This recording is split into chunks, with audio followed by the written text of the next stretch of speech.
وقال الذي اشتراه من مصر لامرأته أكرمي مثواه عسى أن ينفعنا أو نتخذه ولدا. وكذلك مكنا ليوسف في الأرض ولنعلمه من تأويل الأحاديث والله غالب على أمره ولكن أكثر الناس لا يعلمون. ولما بلغ أشده آتيناه حكما وعلما وكذلك نجزي المحسنين. وراودته التي هو في بيتها عن نفسه وغلقت الأبواب وقالت هيت لك قال معاذ الله إنه ربي أحسن مثواي إنه لا يفلح الظالمون.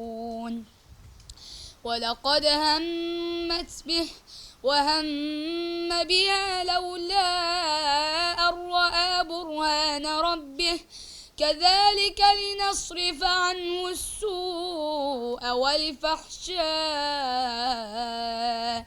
إنه من عبادنا المخلصين.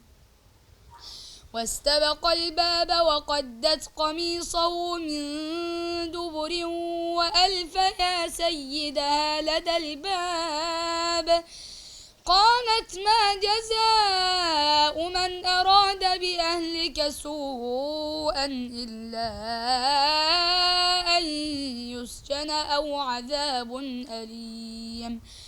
قال هي راودتني عن نفسي وشهد شاهد من أهلها إن كان قميصه قد من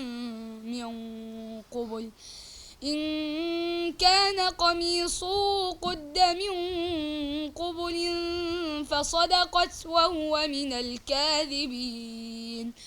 وإن كان قميصه قد من دبر فكذبت وهو من الصادقين.